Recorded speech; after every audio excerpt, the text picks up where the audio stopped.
Marrakech compte parmi les plus grandes villes du Maroc. Elle compte plus d'1 million d'habitants.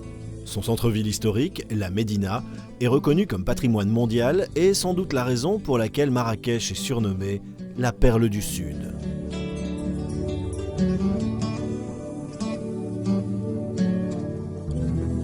Le tourisme a beaucoup contribué au développement urbanistique et démographique que connaît la ville depuis quelques années. Marrakech grandit et forcément, les besoins en eau la suivent. Il fallait donc trouver une solution durable permettant de faire face aux besoins du développement urbain. Pendant de longues années, les eaux usées de Marrakech ont été déversées dans les oueds, la palmeraie et les champs d'épandage sans avoir subi le moindre traitement. Résultat, chaque jour, 100 000 mètres cubes d'eau usée venaient polluer les nappes souterraines, dégrader l'environnement et surtout augmenter pour la population les risques de maladies liées à l'eau polluée.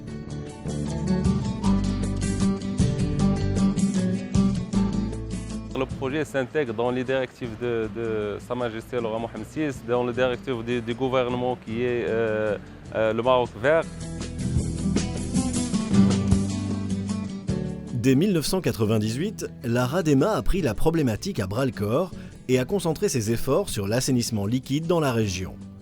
Cette initiative se déclinait sous la forme de 3 objectifs. Il fallait d'abord restructurer le réseau d'assainissement des eaux usées de Marrakech, empêcher que ces eaux usées ne soient déversées telles quelles dans la nature, et surtout, les traiter. Afin de pouvoir utiliser l'eau à des fins d'irrigation, il fallait installer un traitement plus poussé. C'est un projet qui d'un niveau technologique assez élevé, donc ça nécessite vraiment l'intervention de pas mal de spécialités. Plusieurs parties ont été impliquées pour relever ce grand défi. Il y a avant tout la RADEMA, maître de l'ouvrage, la Régie autonome de distribution d'eau et d'électricité de Marrakech, l'assistance des cabinets conseils Iji Poiri et Sistra Maroc, et Waterloo Golden State, des leaders mondiaux en technologie de l'environnement. Les travaux de génie civil ont quant à eux été assurés par Sotradema et Eusebios, une entreprise marocaine et portugaise. La station d'épuration occupe 17 hectares. Si elle est si grande, c'est parce que le défi est de taille. Chaque jour, plus de 100 000 mètres cubes d'eau usée sont éjectés par la ville de Marrakech, un volume correspondant à une population d'1 300 000 habitants. À l'échelle nationale, c'est la station la plus importante du Maroc. Et on estime que le projet de réutilisation, vu ses dimensions, il est classé parmi les premiers en Afrique. Donc c'est un projet qui est très important pour le Maroc.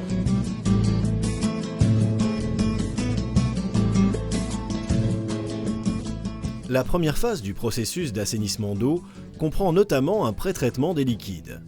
Les eaux usées passent à travers 2 grilles successives servant de filtre. L'objectif est d'éliminer les corps étrangers, comme le plastique ou les détritus divers. Ils pourraient endommager l'infrastructure et les pompes. Les déchets retenus dans ces grilles sont alors extraits et évacués. Après être délestés de ces objets encombrants, l'eau subit un autre pré-traitement, celui qui consiste à extraire le sable, les huiles et les graisses. Ces éléments peuvent eux aussi endommager les équipements de la station d'épuration.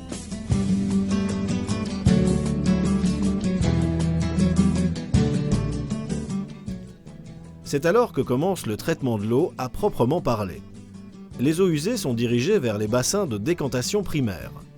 Le principe est extrêmement simple. Lorsque l'eau est au repos, les particules plus grandes d'1/5 de millimètre coulent vers le fond. C'est l'intervention de la gravité, tout simplement. On se débarrasse régulièrement des déchets dans le fond et l'eau claire à la surface est récupérée pour être envoyée vers les autres étapes du processus.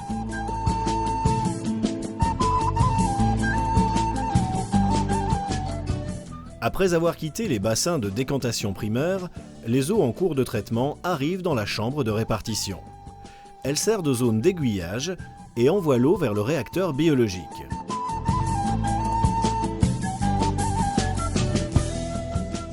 C'est dans ce réacteur que la pollution à proprement parler est attaquée. Il est qualifié de biologique parce que ce sont des micro-organismes, et plus précisément des bactéries, qui se chargent d'éliminer la pollution organique provenant des composés carbonés, azotés et riches en phosphore.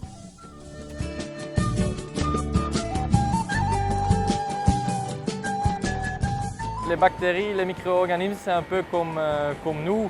Ils ont besoin de l'oxygène, donc c'est pour ça qu'on injecte de l'air dans les bassins. Les matières organiques qui sont dans les eaux usées sont absorbées ou mangées par les bactéries et pour ça ils ont besoin d'oxygène. Donc vraiment l'étape cruciale dans le traitement secondaire, c'est l'aération. On doit injecter de l'air.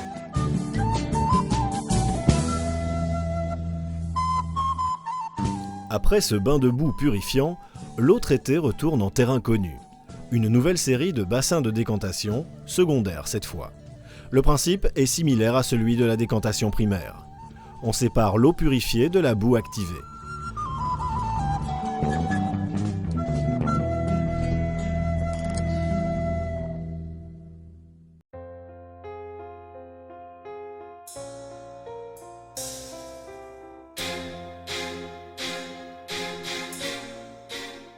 L'eau purifiée est maintenant suffisamment propre pour être renvoyée en milieu naturel dans l'Oued Tensift. Mais ça ne concerne qu'une partie de l'eau traitée. L'autre partie, elle, est destinée à l'irrigation des golfs de la région. Les critères de pureté de ces eaux sont alors plus sévères. L'eau est envoyée vers le traitement tertiaire de la station.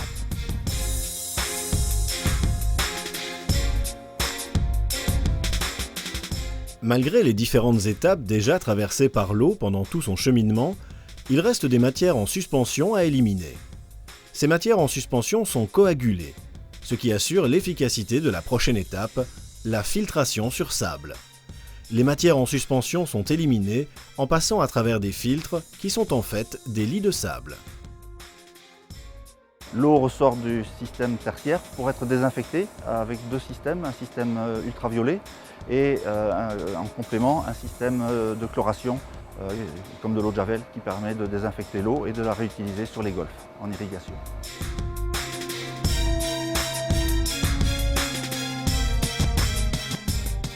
Ça y est, l'eau est maintenant suffisamment propre pour être réutilisée. Les critères de pureté sont atteints pour injecter l'eau obtenue dans la lagune, avant que des pompes ne se chargent de les envoyer vers les systèmes d'irrigation et les golfs.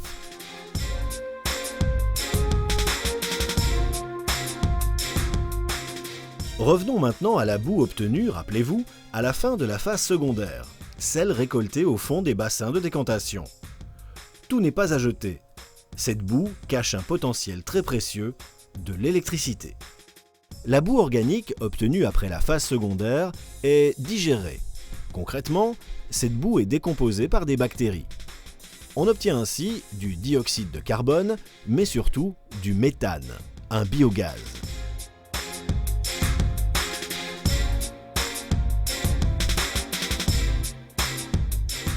Vous l'aurez compris, c'est ce gaz, le méthane, qui nous intéresse. Grâce à 4 moteurs à gaz appelés cogénérateurs, ce biogaz permet la production d'électricité verte qui sert à alimenter la station d'épuration. Résultat, 50% des besoins énergétiques de la steppe sont produits par la station elle-même. Ce recyclage a deux avantages. Il s'inscrit d'abord dans une volonté de respect de l'environnement et de développement durable, et ensuite, il permet la production d'énergie verte.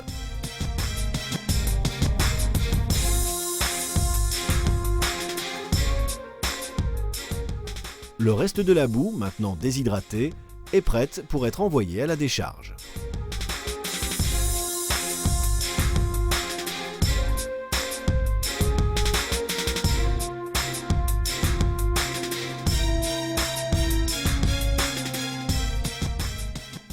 Il n'y a pas que l'eau qui est traitée dans cette station. Un ingénieux système de désodorisation a également été mis en place pour faire en sorte que l'air autour de la steppe ne sente pas les égouts. Ce système garantit donc un environnement agréable pour les employés de la station ainsi que pour les riverains.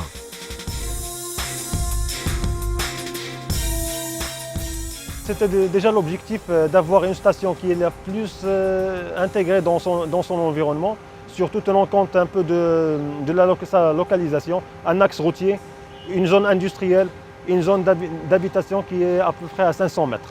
Et donc faire une station qui s'intègre parfaitement dans son environnement faisait partie de nos obligations. Il n'est désormais plus question de reverser les eaux usées de Marrakech directement dans l'Oued.